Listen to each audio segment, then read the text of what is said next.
Hi, I'm Drew, a drag queen living in LA with my husband Curtis, my dog JB, and about 4 hours of sleep.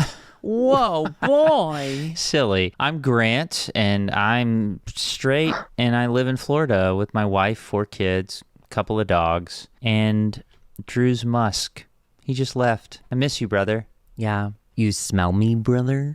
I saw you literally yesterday. Drew, today... in person. Drew, are you obsessed with me? Drew, today we spend, I'm going to say, I know the podcast is probably only about an hour long, but I'm going to say we spend an hour and a half remembering the Pope and all the good work he did for the queer community. I just really enjoyed everything he said always, especially, was it last June when he said there was too much faggotry in the church? I really liked that. And I like how he then apologized and then like a week later said it again. He was dying. Now we know he was dying. His brain was misfiring. Girl, he was being slayed by God, honey. Okay. We also talk about gay bars. All right. Well, thank you. Listen to the episode. He's so tired.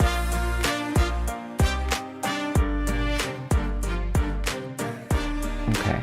I'm recording, Mama. Okay.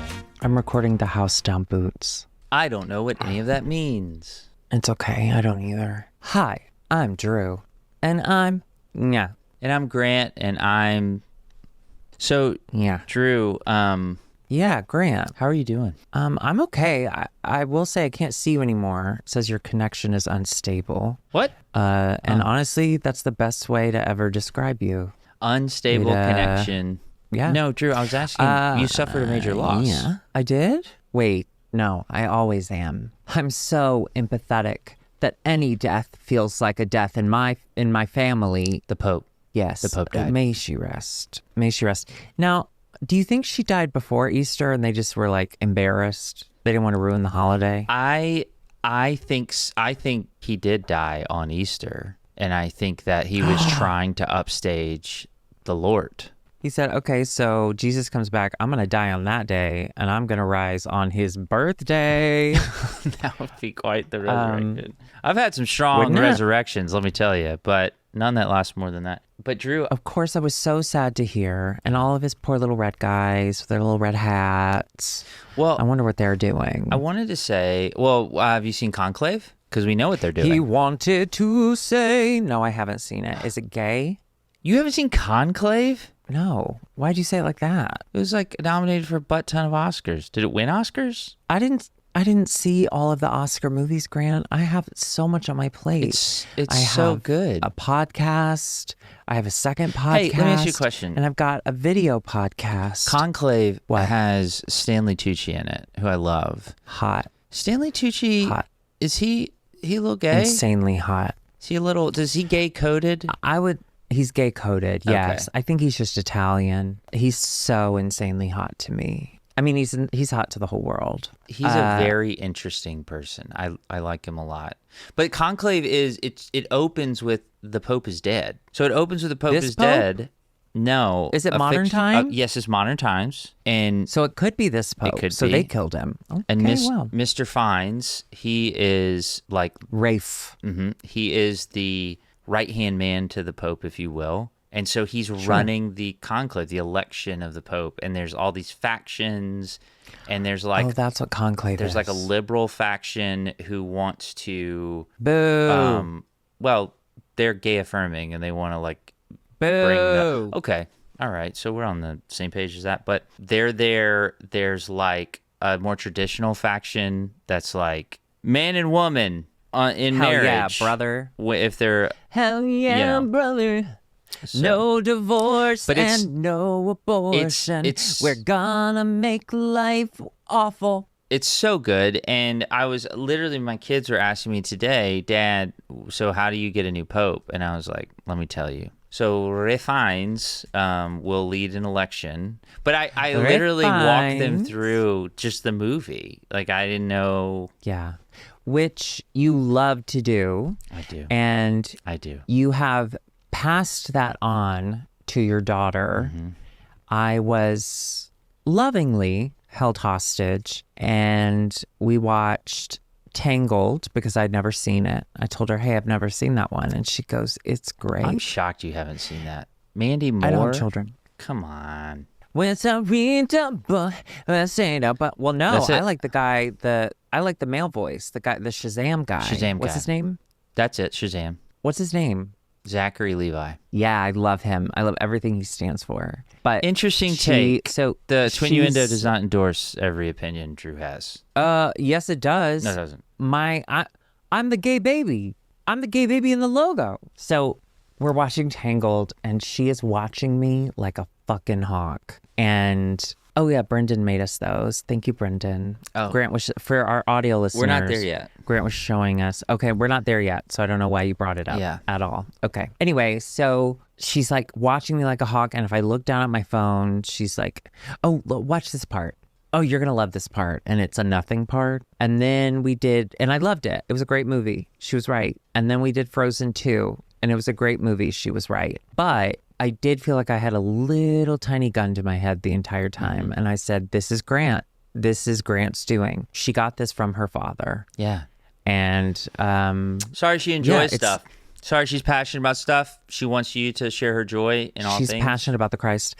I do want to say, just really quickly, just as like a quick aside, I got back from being gone for 10 days last night. And at time of filming, it's been less than 24 hours. So I am so tired. And I think everything I'm about to say is going to make a lot of sense. And I'm really excited about it. Well, Drew, I would love to spend more time talking about the Pope, but you're right. You're tired. Okay.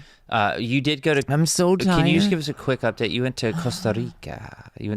Well, I went to Orlando, and that's where we filmed the Twinnuendo, that podcast. And then I went to Costa Rica, and then I came back to Orlando, and I finished my beautiful time in Orlando at Cracker Barrel, where everyone is miserable. But I got an incredible hat, and I'm excited. Currently, I'm wearing a Costa Rican hat that Paula gave me and Grant. And Grant, well, Drew gets to use it for a week, and then he'll mail me the hat. We have to share. And so same thing with this. I'll mail it to him. So you saw we have two different heads. Oh, you saw Paula. Not what I meant. I saw Paula. You don't have a head, is what I learned on the last Paula. one. I'm circumcised, bitch. So you met her dad, and you saw a Jesus statue together. And I saw a Jesus statue. I will say, first of all, Jesus looked incredible. Yeah. I know that he was about to be crucified, which is a bummer. But his waist was snatched. 8-pack for no reason. I'm like, all right, New Testament. Yeah, I did. I'm continuing. So my last day there was the day before Good Friday. So it was the... what is it called? The Mockery of Jesus. So I went to the Mockery of Jesus thingy. That's what they call it? Parade. On Thursday. Holy Thursday is the Mockery of Jesus. Is it? I thought it was called Maundy Thursday. Is that right? Manga. So those are cartoons that have sex. That's it. Anyway, so I went to that. And that's why he had to die, because we were going to create things like that. Mary and Joseph were also in statue form above people's heads. And I'll say that Mary and Joseph, they looked white as hell. And I was like, okay, American Mary and Joseph, getting over here. I love this. And then Jesus comes out. I have to say I was pretty impressed. He was brown. Well, he had a different dad. And I said, White Joseph. we would not stand for that. Different dad. Why? Oh, yeah, that's true. So I said, very progressive. Jesus was, in fact, ripped, not just from the cut in his side. That's a throwback to his death. But also just like, he was ripped. It was hot. And the best part, though, by far, was the Roman soldiers. So it was like, I don't know, like 12 guys dressed up in Halloween costumes that look like Roman soldiers. And they're having was my to, Halloween march. costume once. Do you remember? Dad made me a costume, a Roman soldier costume. All I think about Out are of your childhood foam. costumes. I can't stop thinking about them. Yeah. Thank you so much for reminding me. Yeah. Sorry, I'm being a bitch. I'm so tired. It's fine. Anyway, the Roman soldiers were like the guy that was in charge of them, like the head soldier. I don't know what they're called, like the Pope soldier. Yeah. He was like, if they got out of line, like if they weren't in the same rhythm, he would like go over and he would just put his hand on their chest and hold them back because they had like moved too far up in the formation and would just look at them, like make this mean eye contact. And I know it was like all part of the character, but it was all very intense. The only reason it didn't feel sashay away, and they'd have to leave. Yes, exactly. Yes. Exactly. And I thank you for bringing that up. That is queer, and we are here to be gay. But no, the best part for sure was as like these Roman soldiers are marching extremely slowly, by the way. It's the statue. They're following a statue. Statues are not known to move too fast. No, but you know what I found out from Paula? That those are those statues, they go around the city for all the different churches' marches. They just share the same statue. Like they're blessed, they're ordained or whatever. They're watered on. Yeah. They get pissed on by God. Yeah. And by his I holy thought that was boys. kinda cool. His holy boys piss on Exactly. it. That's holy boy pissing. Speaking of boy, so when the Roman soldiers are like being all mean and they're in their Halloween costumes, so cute. That's what the Bible said. They're mean. In the front, there were two, couldn't be older than 6. I would say one was maybe 4 or 5 and one was 6. The 6-year-old was holding the staff that was 3 times his size, like all the other Roman soldiers. But then the other one was too small to hold a staff. And so he just kind of wandered around. And then when the guy, like the Pope one, you know, the one in charge, the Pope soldier, Big boy soldier. He'd like be getting everybody in line, and then he'd come back, and then he'd kind of playfully be like, "Oh, get in line." Oh, He'd still it was slap adorable. And then both of those kids, they fucked up that statue of Jesus. It was great. It was great. The cutest crucifixion. So bloody. The cutest crucifixion. It was adorable. Adorable. I would fly to Costa Rica every year just to see those tiny kids fuck up that statue, that wooden Jesus. And Paula sent gifts back. Thank you, Paula. That was so nice. Gracias, Paola. Gracias. And then Drew, when you got back, we did a Twinnuendo meetup because you were in Orlando. We did. We went to a gabar. Savoy. No, go for it. No, Savoy, Orlando. And I mean, I'm not trying to, I don't want to like exaggerate, hundreds of people. If I'm guessing like low, if I'm being conservative with it, I would say 200-300. Yeah. Minimum. Yeah. Minimum for sure. If I was trying to just be quirky and silly and just like have a good time with it, I'd say like 12. But no, it was more like 300. Yeah, for sure. Yeah. Sure. It was cool. It was cool to be in such a big crowd of people who adored us. It was so fun. It was great. And Brendan made us these hats. And the people listening, it's just a little dad hat with the Twinnuendo patch. And Drew got one that has this. Mine's blue. Yeah, and mine's red. So isn't that boom, funny? Boom. Isn't that funny? Because of our political leanings. Because of our political leanings. Thank you, Brendan. Winning. And Brendan actually said that if the fandom was interested, we could do a limited run of these hats. We could do they're really nice. We could do the what are the patches made of? True blue. Is that vegan leather? Yeah, it's definitely some sort of leather, and I don't know how it's colored red and yours is colored blue. I don't understand how any of this works. All I know is we should do it soon because tariffs. But anyway, Brendan said, yeah, if people are interested, we could do a limited run of them. Brendan works at a custom apparel company, so that's why he brought us those. He was so nice. I simply adored him. I adored everyone I met. There wasn't even the guy that I met that I hated. I just love him. Yeah.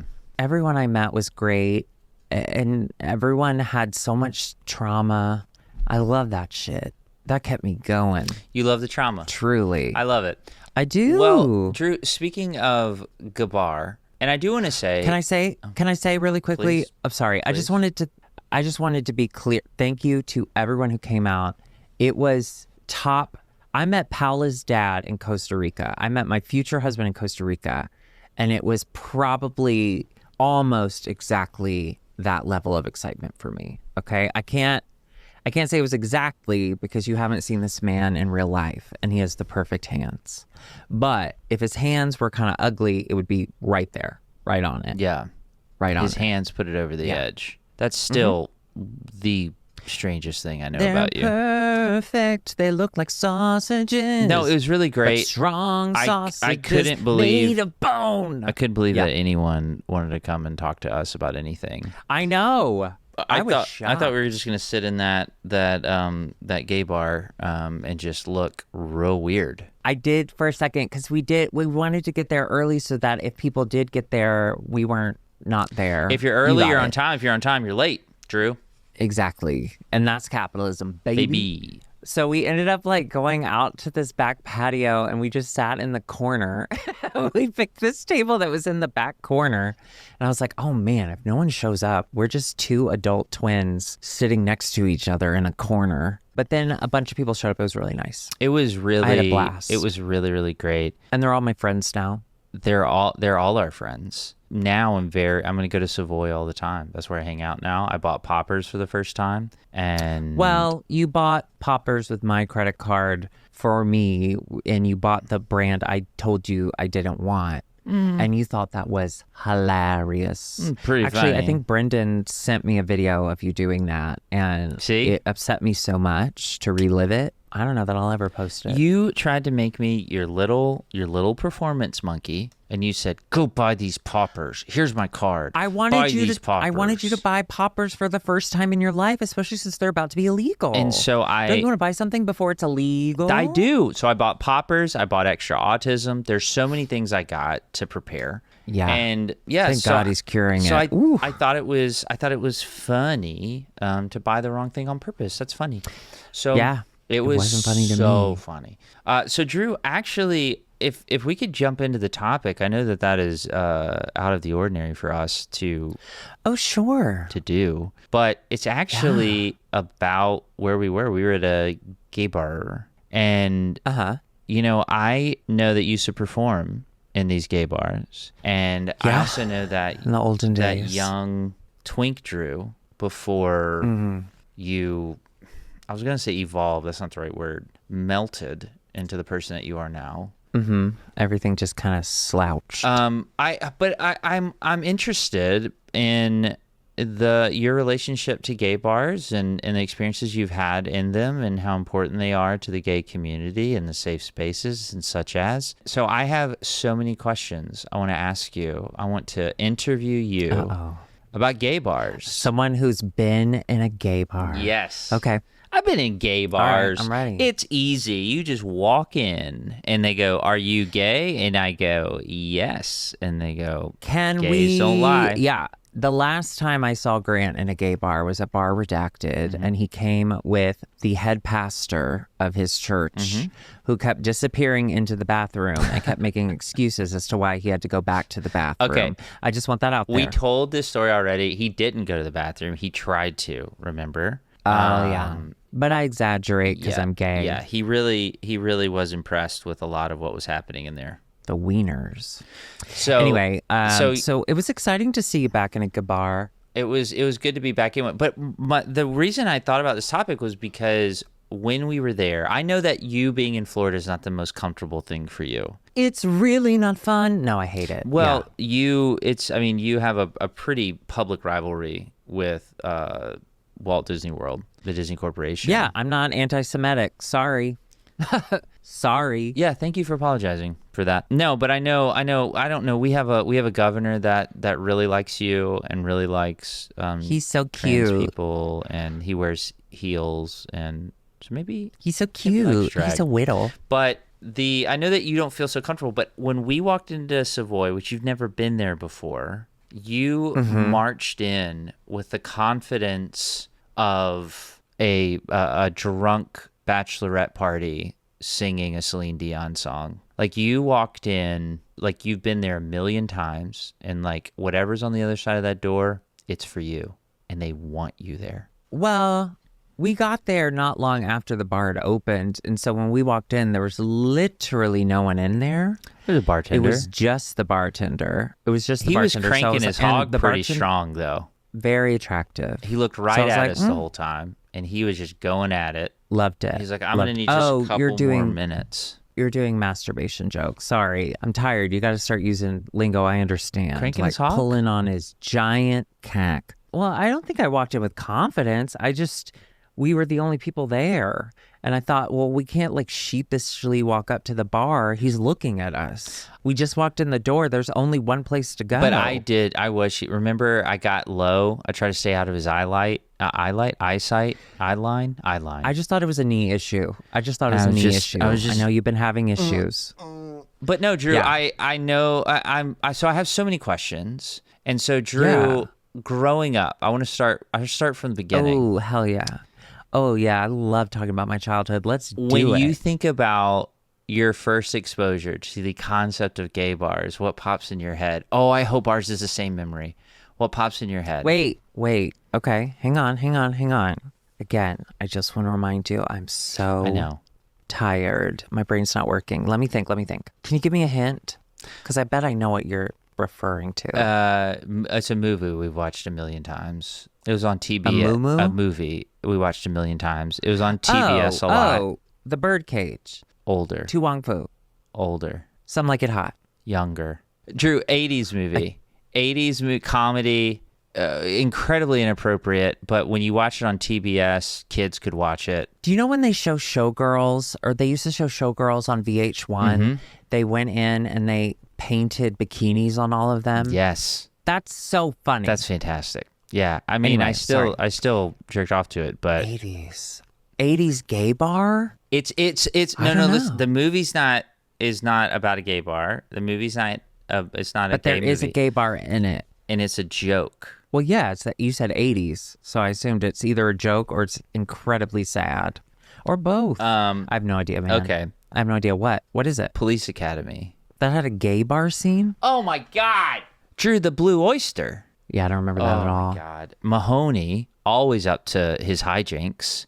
He tricks the two ass kissers who were sucking up to the sergeant. They were sucking ass. And he was like, hey guys. It's crazy. I know we've kind of given you a hard time, but we're all going to this bar. It's called the Blue Oyster. And they go in it, and it's a bunch of dudes in leather. Ew. And gross. They try to leave, and they don't let them leave. Yuck. And they make them dance with them. Ew. You don't remember this? The Blue Oyster scene? No, I don't at all. Oh, it made I don't a remember a huge lot impact from the Police on my Academy. little brain. Why? I don't know. Whenever I thought of gay bars, I was like, yeah, I know what they are. It's a bunch of dudes with mustaches and leather, and they make you dance with them. That's not far from the truth for certain bars. Okay. The Eagles very like that. The part that they left out was usually in leather bars in the basement you can fuck.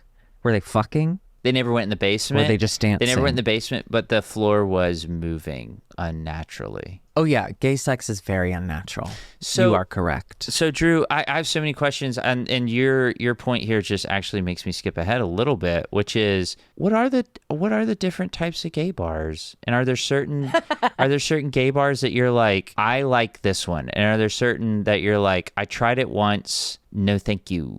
Or I tried it twice, no thank you. I was a very late starter with drinking in bars in general, because even after I had like gotten out of the church, I still that had been hammered into me that like alcohol ruins lives and blah blah blah. And then I married an alcoholic, and look where we are. Do you remember what Dad said God did for him and alcohol? No. Like why he would never drink a lot? No. Because Dad was a lightweight, and every time Dad would drink, he'd like get a really bad headache, and he'd be really hungover from like one drink. And he was like, I think that happens to me now. I think that was just the Lord protecting me from, developing a horrible like alcoholism. And I think that was the Lord protecting me from that. And I was like, yeah, but that energy, the alcohol energy, put that right in your junk, huh? Like didn't protect you from that, brother. What do you mean? Oh, because he was fucking. He was smashing. Yes. Just smashing ass, dude. You know what kills me? About that is that I was a sex addict. And I know Here you we always are. Shut go. up. Drink, everybody. He said it. Drink. Well, we can't drink. It gives us a headache. If my dad was just fucking cool, we could talk about it. I'd be like, dude, I did some crazy shit. And he'd be like, oh, fuck, I got literal cancer from the shit I did. And then I'd go, oh, fuck, I get a pap smear every year because I think I'm going to get cancer from the shit I did. And he'd go, oh, fuck, that's cool as shit. Yeah. And then I'd go, This is how my dad talks. yeah, man. and then we'd pray or whatever. But he can't get behind that. I got behind it, and that was the problem. I don't know what that means.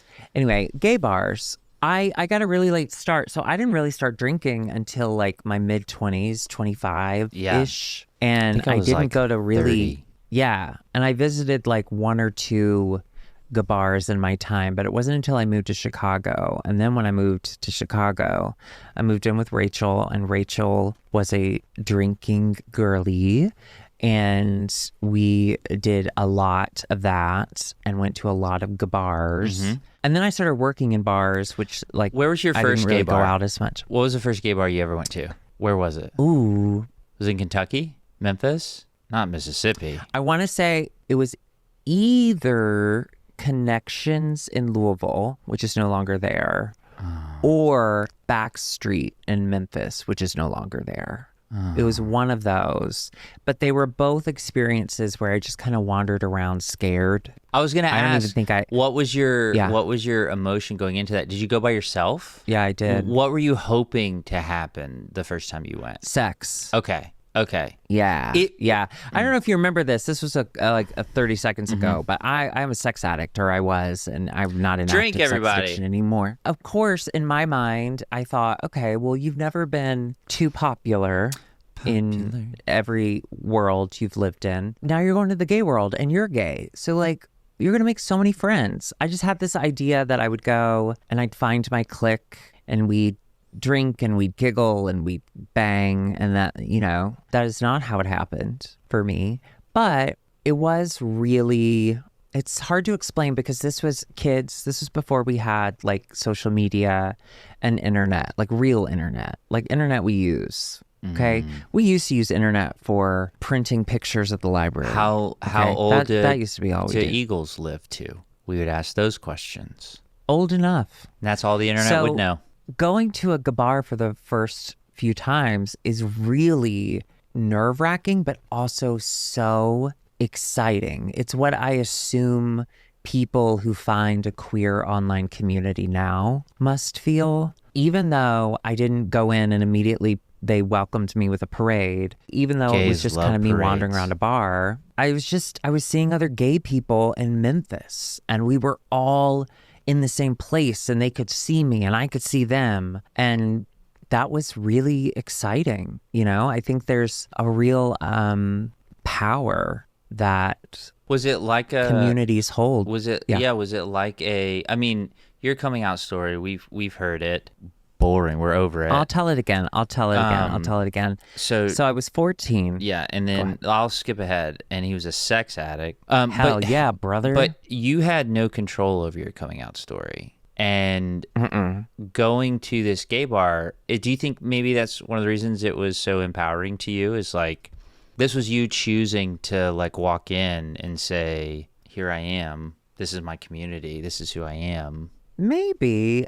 I don't know that this is me. That's what I was waiting on, Drew. I just wanted you to say that. No, listen, had The Greatest Showman been out when I was coming out, that would have changed everything. It would have changed the game for me. But no, I don't know that I thought of it that deeply. It was just more that like growing up in our world, it just, gay people were on the fringe and gay people scattered, in the light. And we thought you liked the fringe. Can I just speak for straight people for a second? We thought like... We do. It goes like this. They're all on the fringe. They must love the fringe. We should keep them there where they're comfortable. Turns out it's actually ketamine, not fringe, that gay people love. Yeah.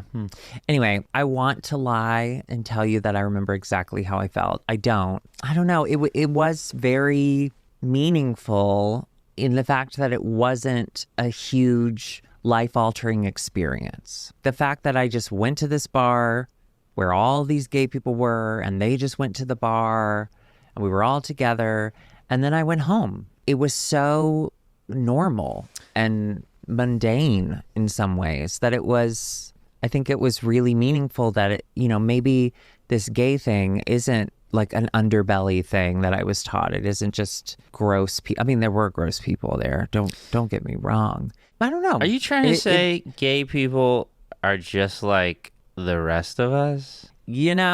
I was just thinking, and maybe you and I aren't so different after all. Are you sure about that? I mean, sure. I don't know about that. So I got started late, but then when I got started, I went hard. What does that mean? Okay. Oh, binge drinking, like showing up drunk, getting kicked out of bars. It was bad. It was bad. Can I ask you a question, brother? Yes, brother. When you're binge drinking, it just made me have this thought of, were people buying you drinks? And here's why I ask. Young Twink Drew and hell yeah, brother. And young straight, but could absolutely be Twink Grant. In the straight world, you never did it right. In the straight world, I think it's fair to say, on an attraction level, especially at that point in our lives, solid 4. Low. Yeah. 3.5. For sure. 3.75. For sure. No, and with our personalities, 2. 2. God, it fucking kills it. But yeah, now that we've gotten older and people our age have really melted, they've really wilted as human beings. They look terrible. It's everyone we went to high school with. Terrible. Looks bad. Terrible. Yeah, it's exciting. But we're doing okay. So I mean, in the straight world again, Drew, are we to the 5? No, that's ridiculous. Don't say that. We'll never get there. In Florida, yeah. Well, we made it. But the scale, it doesn't even go up that high. We can't count that high down here. But that's true. So anyway, it doesn't matter. My point is, in the gay community though, my understanding is, Drew, little Twink Drew's cleaning up. Were you just having shots? Was it just people buying you drinks left and right? Like, was it just being surrounded by the most enabling enablers of all time? Were you just so cute you couldn't stay sober is what I'm trying to ask. It wasn't my fault. It was my jeans. You did used to wear those 7 jeans all the time. I can't tell if you're joking, but I did. I'm not joking. I know exactly the jeans you used to wear all the time. Those were the most designer thing I had ever seen. And I thought every time I walked out of the house, I was chic as fuck. I mean, I was in Tennessee, so everyone stared at me. When we were in college, and did you used to work at Express as well? Mm-hmm. Okay, so we both worked at Express for a short period of time. You worked at Express? Yeah. And I spent all of my money that I made buying shit from there. I worked at Express for years. I started in Memphis, and then I moved to Jackson. You got me the job at the one in Jackson. Oh, sure. And then I got a church job, and I was like, fuck all of y'all. Drew, I remember we went to Express together, and because we went to college, we only had one car, right? We only had one. So maybe that's why we were there together. I don't know. But we went together. You bought these 7 jeans, and I remember you bought women's 7 jeans. Because at the time, of course, it was, and all of us were like this, low rise, get as tight as humanly possible, and then boot cut those bitches. So it was just like paint on, giant buckle. Buckle changed my life. No. Buckle the store, the jeans store. I used to wear belt buckles. That Daniel worked at. You remember? Oh, yeah. He worked at the Buckle forever. Yeah. That was the first store I ever went to where they were like, what kind of jeans do you want? And I described it, and they were like, well, come over here. That's more like the girls' style. Here, we've got a bunch. And I was like, I don't know. And they're like, it's fine. So I never looked back. When you bought those jeans, when I was with you, you bought these like women's jeans. I felt like the coolest, most progressive person in the world. I remember thinking I was like, this is fine with me. I don't give a fuck. I don't give a darn. This is fine with me. Yeah. Thank you for doing that. You really opened so many doors for me. I'm just saying Curtis wouldn't be in your life if it weren't for me. That's all I'm saying. No, for sure. That's all I'm saying. For sure, not at all. Yeah, I loved those fucking jeans, and those were my going out jeans for far too long. So you're getting drinks like crazy young in those jeans. No, I was not getting drinks like crazy because I don't think I gave anyone an opportunity to get me drinks because I was never running low. If I got half a drink, I'd be like, okay, I better go get a shot now so I can have that ready. It was bad. I was running from a lot. Okay, listen to the first 50 episodes of Twinnuendo, then you'll understand. This is episode 42. Yeah, wait till we get to 43 through 50. It's gonna fucking blow your mind. Oof. No, but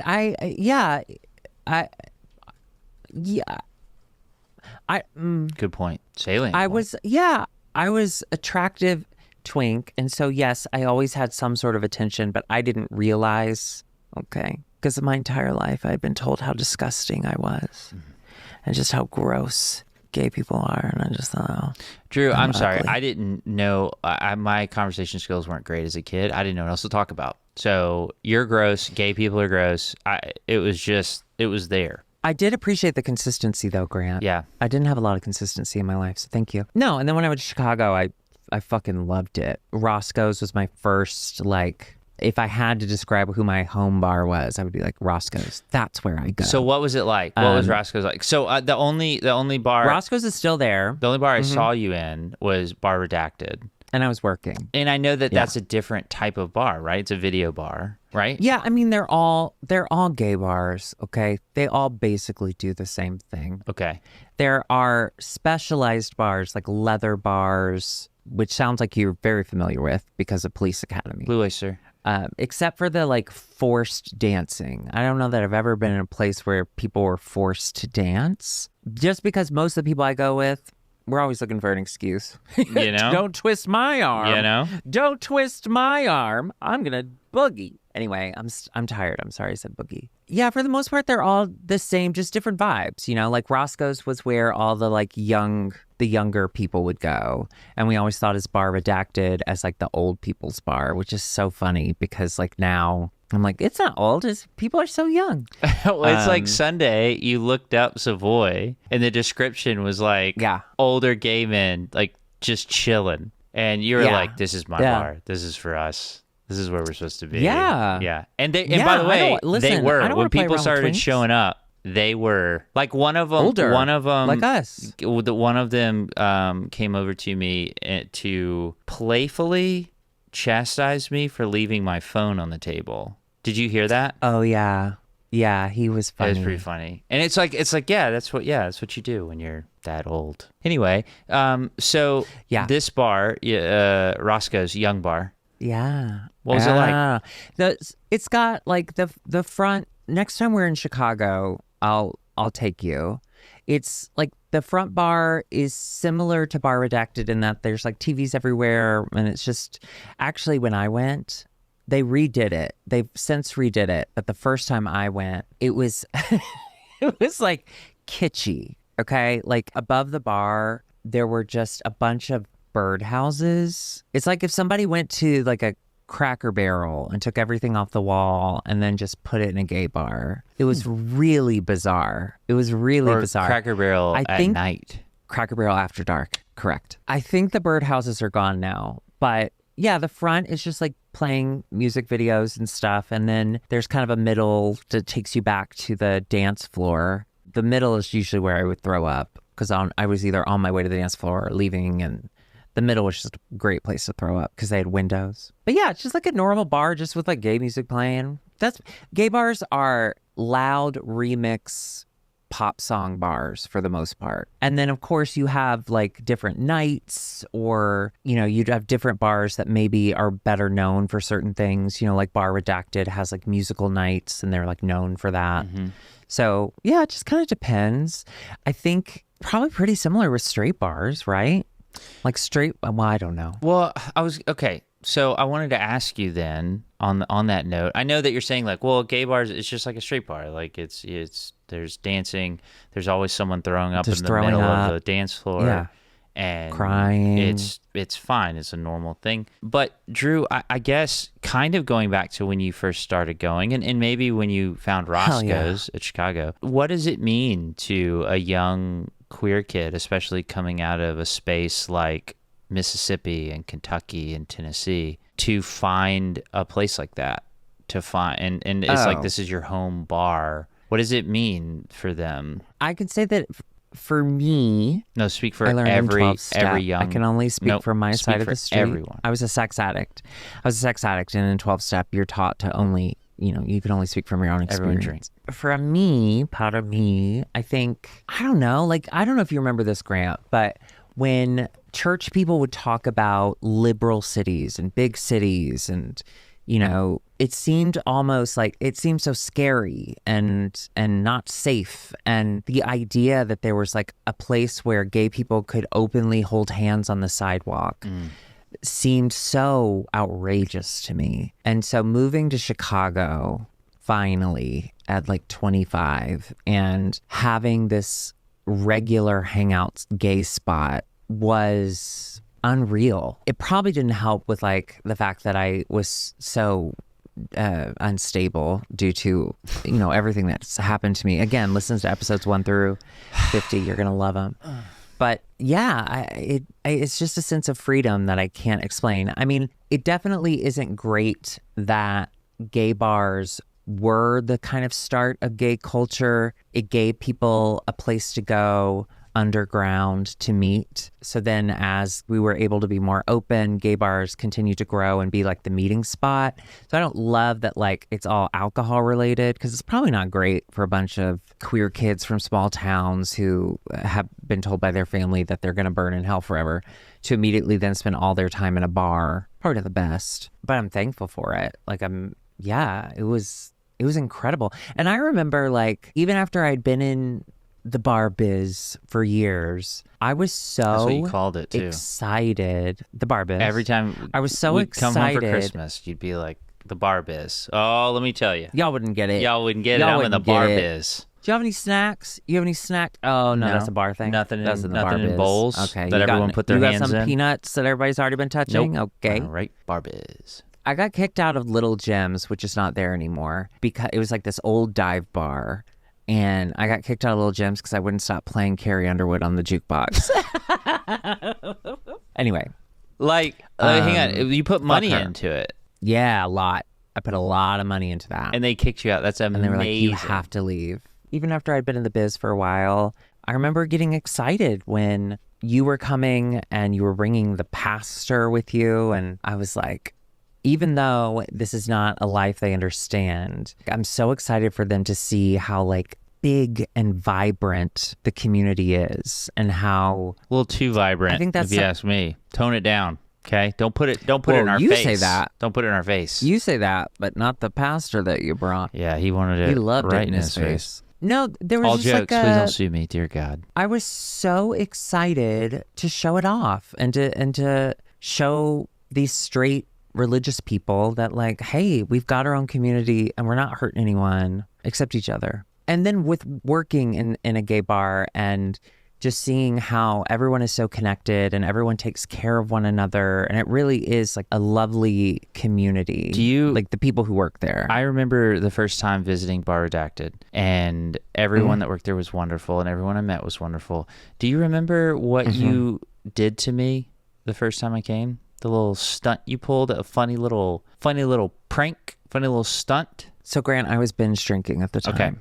Okay. So I still hadn't. I think I was in the midst. So of a Drew sex was addiction. hosting. I think I was still struggling with it every day. Drag Race watch party. That's what I came for. Yes, Queen. And so there were screens everywhere, and during the commercial breaks. There'd be a camera in Drew's face, and he had his microphone. Sometimes you do trivia. You would do like a quick game. You do giveaways. And so you came up to me and you said, hey, I went and talked to the manager who I'd met. And you said, and I'd asked him if it'd be okay if I like put you on camera, like, and said, this is my brother, whatever. Would you be willing to go on camera? And I said, yes. I don't want to say anything. Like, please don't put the microphone in my face. And you're like, of course. I just want to show everybody, like, my twin brother's here. That's all. And I was like, no problem. The next commercial break, you go, this is exactly what happened. You go, well, everybody, I've got something really exciting to tell you.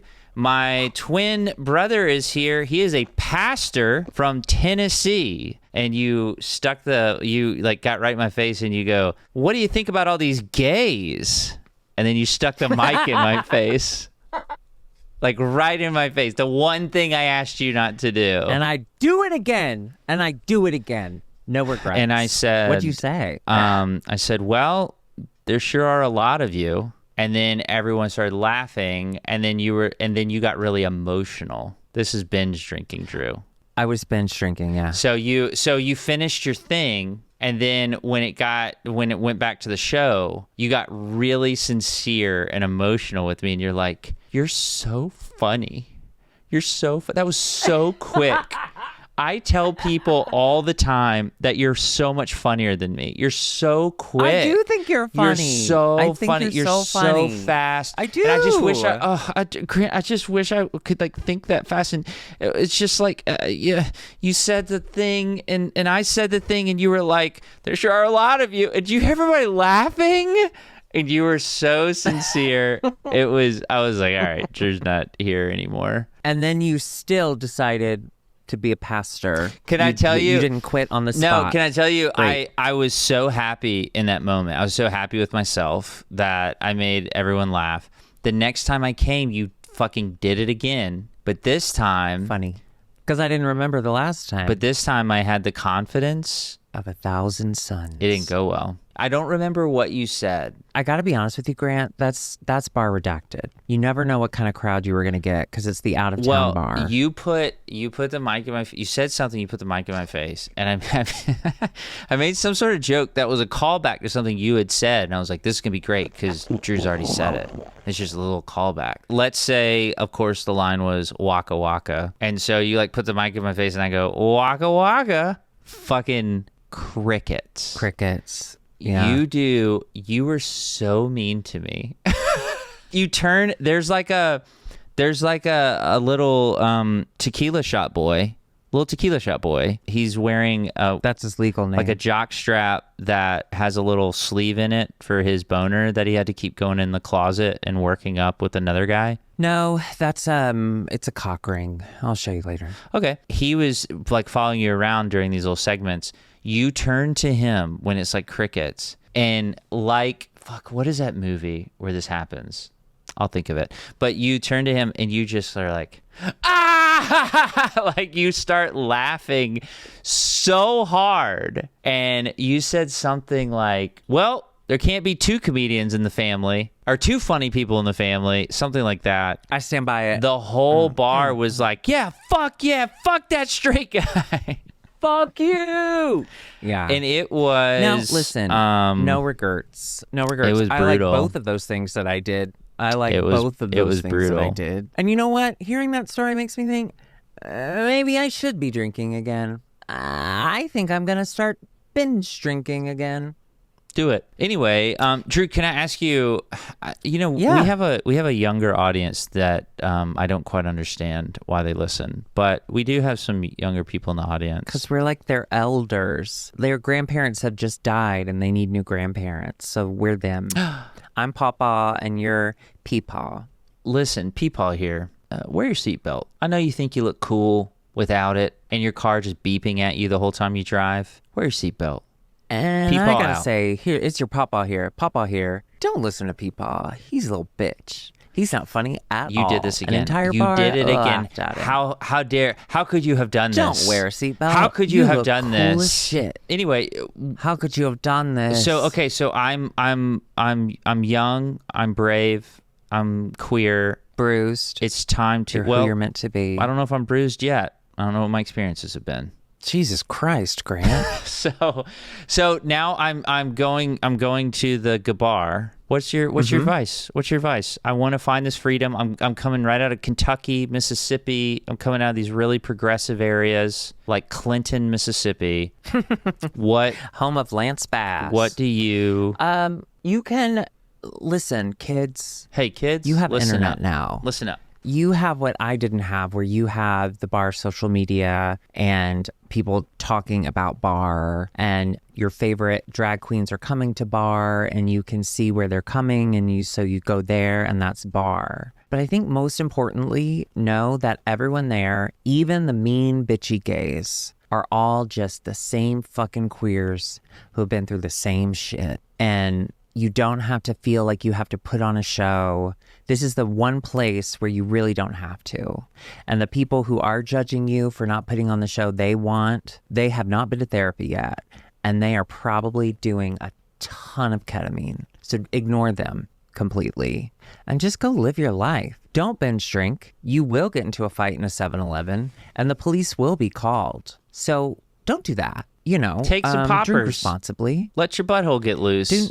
Don't do poppers on the dance floor. I don't understand it. I don't understand that at all. I will, and I never will. I never will. If I'm not getting pounded, I I don't have room for poppers. You know? That's on me. I brought that up. Grant, I can't wait to tell you more about how poppers work, because Angela, I know, is going to peg you one day. And I'm letting you know poppers are going to help you out a lot.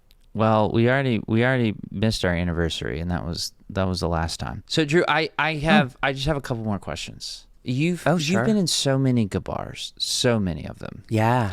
You used to work in one. You were in the biz. Hell yeah. Bar biz. You got any funny gay bar stories? You got a weird gay bar story encounter? You got anything funny? Okay, as a reminder, I was binge drinking. So I do have funny stories, but I think either I made them up in my head while drunk. No one knows that. Just edit that part out. Edit this disclaimer out. Can I tell you? Okay, wait. Anyone who works in any bar has 1,000 stories because people get drunk and they can't be trusted. But the worst is when you're trying. Okay, I worked this one thing at Bar Redacted called Dog Days Saturdays. So they would open the bar, people could bring their dog, and we would have like a dog fashion show. And, you know, it was just like a thing. Tito's, the guy who owns Tito's is a huge dog guy. So they do a bunch of events. So Tito's always sponsored. He came once and Grant, I gotta be honest with you. Do you remember the Reba sitcom? Yeah. I named my dog Reba McEntire. Yes. He looked just like Reba's ex-husband from that show, only he didn't just have a red nose. He was just... It lit up. Everything was red. Oh. It lit up, and he was swollen, but he was really nice. Red as hell. So there was this drunk girl at the bar who was just being too much, and I went over there to kind of playfully chastise her. And she has a negative reaction to my playfully chastising her. I'm really tired. Now, you were in drag at this point. Is that what you're saying? Yeah. Okay. Yeah. I'd been hosting this like dog day afternoon thing. Okay. Not dog day afternoon. Yeah, it's not just some guy walking up to her and it's not clear. Do you work here? Do you not? You're the host. We had already had a couple exchanges while I was on the mic where she was just yelling out. So I went over and I'm trying to be like, hey, girly, maybe we drink water, you know, or whatever. Right. And she had a negative reaction to it. And then... To the water? I don't think I realized. Yeah, she started throwing up. It's crazy. I'm allergic.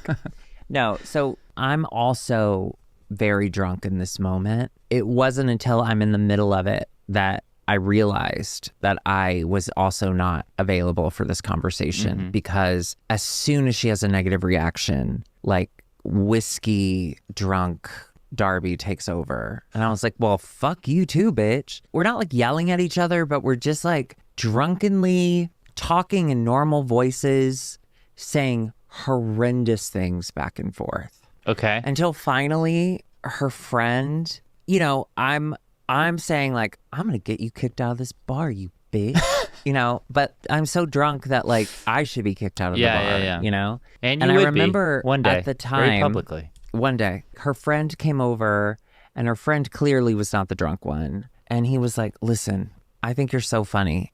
And you're right, she was annoying.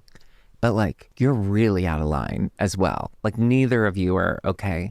And I remember I was so offended, but I was also like, acutely aware that he was right. Yeah. And I was like, you know what? I'm going to get back to the show. I just don't yell out anymore. You know, like I'm trying to like save face. I didn't save face. I was threatening this woman in a very casual tone. Yeah. And her faggy little friend was right. and I still had to finish the show. Like I still had to go back to work. And so I had to get on stage. And they're out there. And they're right in front. They're right in front. And I was just like, fuck. Because really, listen, I was too drunk. I couldn't have said anything. I should have never said anything to anyone when I was drinking, to be quite honest. Can I ask you another question? And let me just, it's honestly the same question. Maybe I just want to reword it or something. Do you have any sure. interesting bar stories? Grant, I'm so tired I can't think. Okay. I have no idea. Okay. That's fine. Remember. Okay, so now these are... I know I do. I worked for years. I'm sure I do. I just subscribe to our Patreon. Oh, wait, I do. Oh, okay. Wait, I do. Okay. Okay. So there was this girl who worked the Chicago scene who was a mess. She was a great performer. Her drag was great. She always did really high energy numbers. Audiences loved her, but she was a nightmare. Like backstage, she was just nuts. And then there was like some SA allegations, and there was just like a lot bad. Yeah. Oh, hang on. I got to get my charger. One sec. Hang on, Grant. I'll be right back. What do? I know what I'll do. I'll vacuum my desk with my shop vac. It really does work, Drew. The shop vac, you got me. Don't die. Straight guy stuff. What were we talking about? There was the performer, and then you said SA, and then you ran away. Okay. And I ran away. Okay. Just protect yourself. Anyway, she's a mess, and I haven't heard her name in years, so hopefully she just kind of Brenda went away. Terrible Brenda. That was her drag name. So Terrible Brenda has decided that, okay, well, one thing about Bar Redacted you need to know is it's not a great bar to perform in. Like, it's not set up for that. It's humongous. There's 1,000 rooms. And if you're performing in one of the rooms, the rest of the bar would be the majority of the bar. And they're just watching you on a TV screen. And it's just not a great place to perform. And this one girl That's why decided, I always refused. I refused to perform there. I was like, no, not for me. Well, they asked so much. So much. Technically, you tried and failed. One for two. And then I laughed at you. 1 for 2. But she decided she was going to get on the bar and walk on one of the bars, one of the mini bars. And she was going to like a miniatures bar, strut down like a kind of like a runway thing. And typically, like the VJ there, and yes, I said VJ because he's a video jockey. J. What's the J stand for? Jockey. Thank you. He's a video J. Because of the underwear they wear. Yeah, his jockey, very small. He's very he runs a tight ship and he's not nice. So if she had said ahead of time that she was going to do that, there's no way he would have let her do that. So in the middle of her high energy number, she gets up on the bar and she's like strutting on the bar and everyone's like going ape shit, but like she needs to get down. You know, and I can't remember. I got to be honest. I can't remember if he had made it to her yet and had like told her to get down, which is why she got down, or if she just decided this is the perfect moment in the song. Whatever reason, she was known for stunts, so she was going to jump off the bar in her heels into a split. So she's going to jump off the bar, land in a split. How far down? How far down is that? Like bar to floor. It's a while. It's a ways. Your balls would explode. That happens all the time, Grant. Not balls exploding. Not balls exploding. But people jump off the bars into splits all the time. It's not that rare anymore. Yeah. The ERs there got to be gross. Well, no, it's gender affirming care, really. Oh. If you can't afford the surgery, you just got to do it yourself. Got to do the Anyway, splits. So she jumps. However, the bar is wet because as she's walking down the bar, she's also kicking over people's drinks. So she jumps off the bar, but her leg slips. Oh, no. Because the bar is wet. Oh, no. She lands on the floor. How? What part of her body do you think hit the floor first? You're touching your forehead. I think your face hit the ground first. Teeth. She landed on her teeth. She landed on her teeth. One of the teeth, a tooth, flew right out. She landed on her teeth. Yeah. Yeah. I hate this story. Only one, though. Isn't that funny? Which tooth? I think it was only one. Front? I think it was only one. I don't fully remember. She was already such a Did you not like her at this time? Mess in the community. Yeah. So she was already such a well-known mess in the community that everyone kind of giggled about it. And that's why you quickly picked up the tooth and hid it. She's like, "Where's my tooth? Maybe they can put it back in." And you were like, I wanted her powers. Mm-hmm. I liked her. I liked how good she was at dancing. So every time I'd perform, I'd hold her tooth real tight in my hand. It didn't help. That's an interesting story. Good job. Interesting story. 1 for 2. Thank you. So Drew, gay bars versus lesbian bars. So when we were looking at places to go here to do the meetup, there were so many options for gay bars. I think there were 1.5, and I say half because I think they were considering the Marshalls the gay bar that is connected to the Home Goods, and that was the lesbian bar. But Your Marshalls and your Home Goods are one big store, and it's nuts. It's the craziest place I've ever been. It's crazy. I love it. We met people there, and somebody there was telling me they go to, when I was at, everyone has a bar. They're like, oh, this is my bar, or this is where I go. And I don't remember the name of it. Do you remember the name of it? The lesbian bar? It doesn't matter. I didn't talk to anyone about that bar. I'll say the difference is there are 1,000 gay bars and lesbian bars are rare. They can't keep them open. It sucks. Like, it sucks that there's not like a safe space for queer women. Paula said that's Home Depot. She did. That's what she said. That's hacky. That's what she said. That's Gene Hackman of you. Anyway. Literally her joke, but go ahead. Who? Paula said that to me. Oh, well, Paula's from Costa Rica. They have different standards down there. Got it. Anyway, the few lesbian bars I've been in, and by few, I mean, I think I've been in 2 my whole life, are superior because lesbians do everything better. But unfortunately, it's just, they just can't keep them open. Because lesbians don't need the validation the way that gay men need the attention and validation. So gay men will go out and they'll do it. They'll do it up big. Whereas lesbians will be like, let's go out and like party on Friday. And then Saturday, let's read. You know, like they've got different things We'll going go to for Bed them. Bath & Beyond. We'll go to Lowe's if we've got time. It's going to be a big day. Have you been to many lesbian bars? No, I think I've only been to, there was one in Chicago called The Closet, and I loved it. It was Felt like home. the best. I mean, you spent your childhood there. I did, yeah. I went in and I said, I've seen these walls before. I wish there were more. I mean, the good thing is when I started going to bars, it was like there's a gay bar and there's a lesbian bar, and like that's it. And now gay and lesbian, those are terms that aren't used as much anymore. And now queer is kind of the larger umbrella. So See, I was ahead of my time. Like, you did When it. we were teenagers, You did it. You really I was did ahead it. of my And time. you would call me a queer. You're absolutely right. And you were trying to be an ally, and it was my fault, Grant.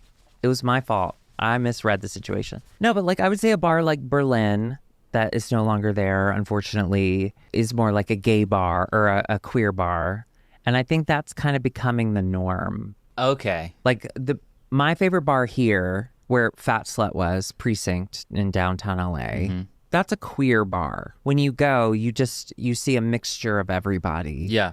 And I love that. So I don't know that like lesbian bars and gay bars are necessarily as divided or as different as they used to be. I think for the most part, more spaces are becoming more and more queer inclusive. Unless it's a bar with like older white gay guys there, and then they don't want anything different ever. So The White Lotus. that's going to be a gay bar. They would love a White Lotus for sure. And also like straight people go to gay bars. They're super That was fun. going to be my next question, was how do you feel Go. about gay people coming into those spaces? Wasn't there tension? You mean straight people? Wasn't there tension between straight women always being in gay bars? Wasn't there something there? You've talked about it before. Yeah, and it comes up like, I think it still comes up every now and then, but Well, every it 4 used to be, years, like, right? something- It's a big presidential, like they're talking about hell yeah. tariffs and bachelorette parties. Get out of my No, bars, I mean, ladies. I used to be on that train, I have to say, unfortunately. I'm sure if you go back and look up at a Facebook post 15 years ago, because that would be what would happen. The same article would be shared on Facebook like once a year. And everybody would be like, yeah, fucking get out of our bars, bitches. And that, Grant, I don't know if you know this, but misogyny exists in gay men too. What? Yeah, these same women who were our saviors in high school, who went to prom with us as our beards, who were our only friends. Those are the same women that were like, "This is our space, bitch. Get out." It sucks. They give It you, sucks. they Of help you course. build it. They give you the keys to it, and then you're like, But of course, like, you know, yes, bachelorette parties in gay bars, in straight bars, or in the middle of the street are awful. People get respect drunk the flow of traffic, as ladies. fuck. Get him out at in the middle of the street. bachelorette parties. They just do. Yeah. It was a non-issue that people made into an issue because of Well, then, you know misogyny, what? We're is not what going I to do think. that. We're not going to That's puff what I think. up. That's what I think. We're not going to puff up these fake issues. So, Drew, just in general, Yeah. then, you're talking to the straights. So, first off, sit up a little bit straight. Put a little respect on it. Okay, you're talking to the straights now. I'm wearing a hat. Isn't that enough? Can we come to your spaces? Can we come to your gay bars? Please. And what's some do's and don'ts? Okay, big do, show up. That's really nice. Mm-hmm. Big do, always tip well. Bartenders and drag queens. Thank you. Okay. It feels silly for me to like say this now because I do feel like younger kids, like, I don't know that they view queer spaces as like different or something they have to prepare for, because it's really not. It's pretty similar. Mm-hmm. You know, like the main things would just be, don't be overzealous in any new space you go to. Don't walk in I'm and so be proud like, of you. oh my God, I'm my so proud of you. gays. I love you all. My gays. Oh my God, my gays. Oh, I bet. wish I could do my I makeup bet your like you, my parents hate gays. you. I'm here Like, to honestly, help. don't do I'm here that. to replace them. No, my parents love. They're actually But here. just- My only advice is drink responsibly. Mm. Okay. Don't drink like I did. Grant, I am so sorry. I have to stop talking. We have to end All right, this. let's do it. Patreon members, thank you so much. Thank you for your passion, your drive, Thank you for your love, passion. your Thank you for your support, love. your And thank you to everyone again for Hulu coming to meet us. logins. That was Thanks for letting me use those. so exciting. your Netflix logins. And you're all so attractive. There were at least, how many people were there? 12? Mm-hmm. There were at least 12 of you that I would have hooked up with. So thank you. You're Yeah, all very attractive. he said really uncomfortable things to me about all of you in the car on the way home. Just about like Really 6 of you. sexual, 7. super aggressive, consensual, Yeah. but aggressive. Anyway, Consensual fantasies are okay. Drew, thank you for recording. I know you're so tired, and I'm so fucking I think that we should leave on your last piece of advice to all of us about gay bars, which is, Twink responsibly. all right, everybody, Twink responsibly. Thanks. We'll see you Goodbye. next week, maybe. Isn't that Defwine, Twink responsibly? The song's playing now. I don't know.